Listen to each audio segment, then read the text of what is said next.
स्टोनहर्स्ट asylum कहानी दरअसल England के एक अजाइलम की है जिसे सन 1800 में बनाया गया था। ये अजाइलम काफी पुराना और काफी बड़ा था। वहाँ पर कोई आबादी भी नहीं थी, मतलब वो आबादी से काफी दूर था और सर्द मौसम में यहाँ पर बर्फ पड़ा करती थी, लेकिन लोग फिर भी यहाँ पर अपना इलाज करवाने के लिए आते थे। फिर हम देखते हैं कि सख्त सर्दी के मौसम में एक डॉक्टर जो कि ऑक्सफोर्ड यूनिवर्सिटी से आया था, वो इस अजाइलम में आता है जिसका नाम एडवर्ड न्यूगेट था। उसका इस अजाइलम में आने का मकसद दरअसल इंसान की जहनी बीमारियों के बारे में अच्छी तरीके से जानना था और देखता है कि वो काफी अजीब जगह थी। सबसे पहले वहाँ पर वो एक शख्स से मिलता है जिसका नाम फिन होता है और उसके साथ उसके साथी भी होते हैं। फिन नेचर से काफी र्यूड था। उन लोगों के पास गन्स होती हैं और उनके एक्सप्रेशन से ये पता चल रहा था कि वो एडवर्ड के वहाँ आने से खुश नहीं थे, लेकिन फिर भी वो एडवर्ड को कहते हैं कि तुम अंदर आ जाओ। उसके बाद एडवर्ड अजाइलम में आता है और उसकी मुलाकात वहाँ पर अजाइलम की सुपरिटेंडेंट से होती है जिसका नाम साइलस लैम्प था। वो आदमी उसको बताता है कि हमें तुम्हारा कोई लेटर रिसीव नहीं हुआ है, लेकिन फिर भी वो उसे खुशामदीद कहते हैं। वो सोचते हैं कि शायद वो खत मौसम की खराबी की वजह से उन तक नहीं पहुंच सका, लेकिन साथ में वो एडवर्ड को मशकूक निगाहों से देखते हैं। फिर वो डॉक्टर लैम्प एडवर्ड से कुछ सवालात करता है और साथ में ये भी कहते हैं कि तुम ब्रेन डिसीज को समझने के लिए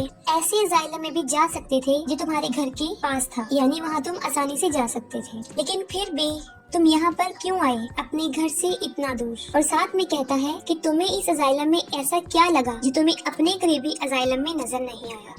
इसके जवाब में एडवर्ड कहता है कि मैं यहाँ पर बहुत सीरियस केसेस को देखने आया हूँ जो ह्यूमन ब्रेन की डिसीज के मुतालिक हो। वो कहता है कि मुझे काफी खुशी महसूस होगी जब मैं यहाँ से कुछ सीख कर जाऊँ। फिर वो डॉक्टर एडवर्ड को वहाँ पर रखने के लिए राजी हो जाते हैं और उसी हॉस्पिटल में उसको रख लेते हैं। फिर उसी दिन कुछ देर बाद वो डॉक्टर एडवर्ड को कुछ पेशेंट्स दिखाता है जो वहाँ पर अपने ट्रीटमेंट के लिए आए होते हैं और उनमें एक लड़की थी जिसकी उम्र तकरीबन 30 साल थी और उस लड़की को देखने से ऐसा नहीं लगता था कि जैसे वो पागल है और उस वक्त वो पियानो बजा रही होती है। उसका नेम एलाइजा ग्रेव्स था।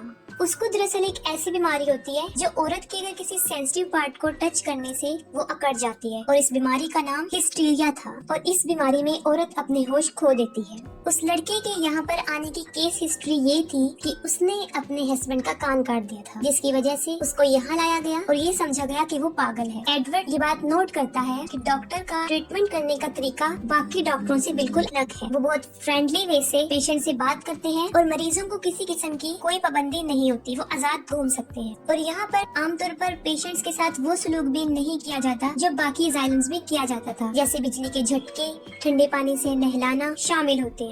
ये अजाइलम बाकी अजाइलम से काफी मुख्तलिफ था और इसकी खास बात ये थी कि इसमें रहने वाले डॉक्टर्स और पेशेंट एक साथ खाना खाते थे। एडवर्ड को ये बात काफी अजीब लगती है। फिर वो सोचता है कि शायद ये डॉक्टर का कोई अपना इजाद करदा तरीका हो सकता है और इस बात को वो ज्यादा नहीं सोचता। फिर हम देखते हैं एक रात डिनर पर एडवर्ड और फिन दोनों का झगड़ा हो जाता है। इस झगड़े को देखकर डॉक्टर काफी गुस्से में आ जाते हैं और फिन से नाराज होते हैं और वो उसे कहते हैं कि वो एडवर्ड से माफी मांगे। ये बात सुनकर फिन एडवर्ड से माफी मांग लेता है और इसके बाद वो एडवर्ड को एक ड्रिंक देता है। एडवर्ड अभी वो ड्रिंक पी रहा होता है तो एलाइजा उसे मना करती है कि वो ये ड्रिंक ना पिए। इसके बाद वो एडवर्ड से अलहदगी में मिलती है और उसे कहती है कि उसे यहाँ से चले जाना चाहिए क्योंकि वो नहीं जानता कि यहाँ पर क्या क्या होता है। उसके बाद वो उसे कहती है कि तुम्हारे लिए ये बेहतर होगा कि तुम जल्द से जल्द यहाँ से चले जाओ और साथ में वो ये भी कहती है कि तुम अपना सामान यहीं छोड़ जाओ वरना इन लोगों को तुम पर शक हो जाएगा। इसके जवाब में वो कहता है कि मैं यहाँ से नहीं जा सकता क्योंकि अभी कुछ अरसा ही हुआ है वो यहाँ पर आया है और वो कहता है कि तुम मुझे सब कुछ सच बता दो जो यहाँ पर होता है, लेकिन वो उसे कुछ नहीं बताती। उसके बाद एडवर्ड को इस जगह के बारे में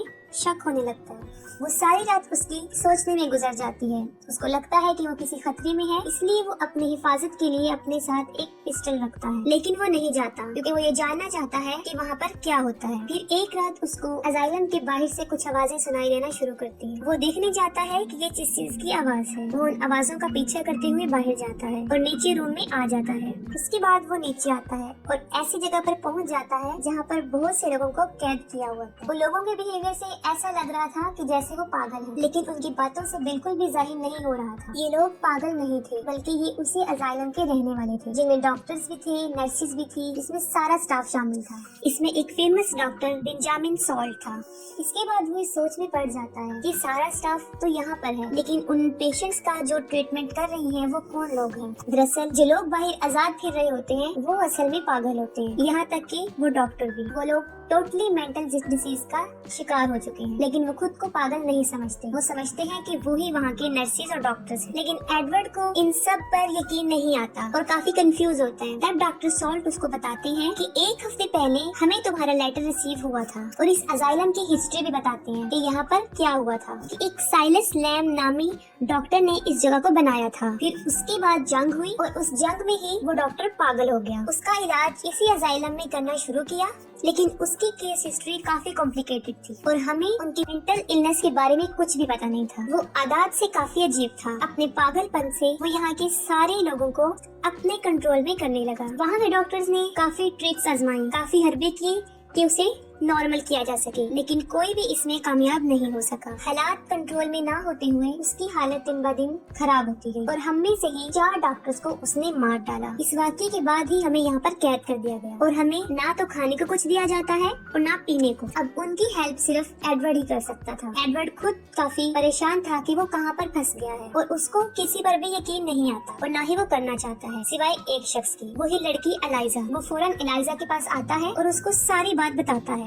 और कहता है कि ये जगह हमारे लिए ठीक नहीं है, हमें यहाँ से भाग जाना चाहिए और मैं तुम्हें हर हाल में अपने साथ लेकर जाऊंगा। लेकिन एलाइजा कहती है कि मैं तुम्हारे साथ नहीं जाऊंगी क्योंकि मैं भी इस अजाइलम का हिस्सा हूँ। वो कहती है कि मैंने तुम्हें कहा था कि तुम यहाँ पर भाग जाओ, यहाँ पर अब तुम रह गए हो और तुम भी हमारी तरह फंस गए हो। एडवर्ड के इरादों से यही लग रहा था कि वो एलाइजा को लिए बगैर यहाँ से नहीं जाएगा। और दूसरी तरफ वो लोग जो एडवर्ड की मदद चाहते थे, उसके पास 2 रास्ते थे, या वो उन सबको आजाद कर सकता था या खुद वहाँ से जाकर बाहर से कोई मदद उनके लिए ला सकता था। ये काम काफी रिस्की भी था क्योंकि उसकी जान को खतरा था, लेकिन फिर वो सोचता है कि मुझे बहुत समझदारी से चलना चाहिए। वो बहुत चालाकी से सब कुछ करता है और सब लोगों के सामने ऐसे ही पेश करता है कि जैसे उसे कुछ पता ही नहीं है, और उनके साथ वो वैसे ही ट्रीट करता है कि जैसे वो सब वहाँ के डॉक्टर्स हैं। और उसका ये सलूक देखकर कोई भी उस पर शक नहीं कर सकता था। और उन डॉक्टर्स का हेड साइलस, वो भी यही चाहता था कि यहाँ पर कोई रियल डॉक्टर आए और वो डॉक्टर उनके अंडर काम करे। और एडवर्ड को वो अपने लिए बहुत सुटेबल समझते थे और साथ ही एडवर्ड उन कैदी डॉक्टरों की भी मदद करता है। वो उन्हें खाना पहुँचाता है, उनको पीने के लिए पानी मुयस्सर करता है। डॉक्टर साल्ट से वो साइलस के बारे में पूछता है कि उसे किस किस्म का मेंटल डिसऑर्डर है, मतलब उसको कौन सी ब्रेन डिसीज है, क्योंकि अगर एडवर्ड को उसका पता चल जाएगा तो वो इस मसले को हल कर सकता है, क्योंकि वो ही इस सब हालात की जड़ है। लेकिन उन पागलों ने जो डॉक्टर बने हुए थे सारे रिकॉर्ड्स खत्म कर दिए थे और हमें पता चलता है कि एडवर्ड के यहाँ आने का मकसद क्या था। जब मूवी शुरू होती है तो एलाइजा को दिखाया जाता है कि डॉक्टर उसको सब्जेक्ट समझकर उस पर स्टडी कर रहे होते हैं। वहाँ पर एक क्लास बैठी हुई थी जिसमें एडवर्ड भी था और एडवर्ड को देखते ही एलाइजा अच्छी लगने लगी थी और इस अजाइलम में आने का मकसद उसका यही था, एलाइजा, और वो एलाइजा को यहाँ से निकालने आता है। उसके बाद असली डॉक्टर्स में से 2 वहाँ से भागने की कोशिश करते हैं, लेकिन इस दौरान फिन को पता चल जाता है और वो उन दोनों को जान से मार देता है क्योंकि उसको भी मेंटल डिसऑर्डर था और इस तरह वो पहले कई लोगों को मार चुका था और यही वजह थी कि वो इस अजाइलम में था। अब उन पागल डॉक्टर्स को खतरा होता है कि अब सर्दियाँ खत्म होने वाली है और यहाँ पर विजिटर्स आना शुरू कर देंगे और उनका राज फाश हो जाएगा। इसके बाद साइलम डॉक्टर सॉल्ट को थेरेपी देकर उसकी याददाश्त को खत्म कर देता है और इसमें एडवर्ड भी उसका साथ देता है। उसने इसलिए साथ दिया कि उसके साथ भी ऐसा ही होता जैसा बाकी डॉक्टरों के साथ हुआ है। वो ये फैसला करता है कि वो न्यू ईयर पर यहाँ से भाग जाएगा। वो एक रात को उन सबकी ड्रिंक में नशा मिला देता है। एडवर्ड को फिन ये सब करते देख लेता है और उन दोनों का झगड़ा हो जाता है। एडवर्ड फिन को मार देता है और उसे जख्मी कर देता है और वो सबको वो ड्रिंक पिलाने की कोशिश करता है, लेकिन वो इसमें कामयाब नहीं हो पाता क्योंकि साइलस को इस बात का पता चल जाता है कि एडवर्ड उनके साथ ये सब कुछ करने वाला है। इसके बाद वो डॉक्टर एडवर्ड को भी शॉक थेरेपी जो डॉक्टर सॉल्ट को दी थी वो देते हैं ताकि उसकी भी याददाश्त चली जाए और वो भी पागल हो जाए। लेकिन एडवर्ड को साइलस के बारे में काफी कुछ पता चल चुका था, उसकी सारी कमजोरियां, उसकी सारी ताकत। साइलस एडवर्ड को बिजली के झटके देना शुरू करता है तो वो कहता है कि मेरी एक आखिरी ख्वाहिश है। वो कहता है कि मेरी तुमसे ये रिक्वेस्ट है कि मेरे पॉकेट में एक तस्वीर पड़ी है, तुम उसे बाहर निकालो और उसको देखो। जैसे ही डॉक्टर ये करता है उसका माइंड रिसेट हो जाता है और उसकी याददाश्त वापस आ जाती है क्योंकि उस तस्वीर को देखकर उसको काफी भयानक वाकयात याद आ जाते हैं। ये वही वाकयात थे जो उसके पागल बनने का सबब बने क्योंकि साइलस भी एक वक्त में डॉक्टर थे और वो भी एक जंग में गए थे और उस जंग में जितने भी जख्मी लोग थे साइलस ने सबका इलाज किया और ये सब करके वो थक चुका था और वो जख्मी लोग इतना चीखते चिल्लाते थे कि उनकी आवाजों से ही उसका दिमाग खराब होना शुरू हो गया था। और इस परेशानी के आलम में उसने उन मरीजों में से काफियों की जान ले ली। वो इसलिए चीख रहे थे क्योंकि उनको तकलीफ हो रही थी, और उसमें एक छोटी उम्र का लड़का भी शामिल था। उसके बाद उसने खुद को कभी माफ नहीं किया, और उसके बाद वो इस अजाइलम में आया और इधर एक इमेजिनरी दुनिया बनाई जहाँ पर वो डॉक्टर बन गया और अपनी तरफ से वहाँ पर आने वाले मरीजों का ख्याल रख रहा है। वो ऐसा इसलिए कर रहा था क्योंकि उसे पता था कि डॉक्टर अपने पेशेंट्स के साथ अच्छा सलूक नहीं करते।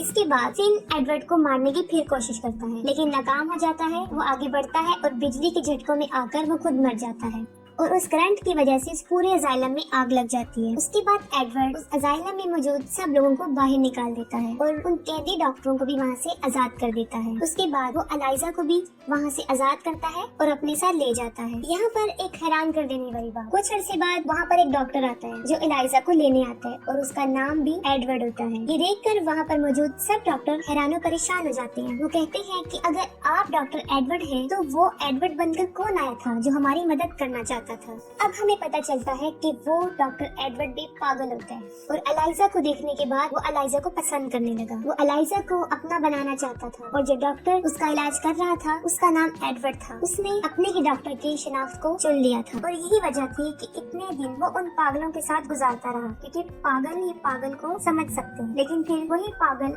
एडवर्ड डॉक्टर बन के आया था, और एलाइजा दोनों खुशी खुशी अपनी जिंदगी बसर करना शुरू कर देती है।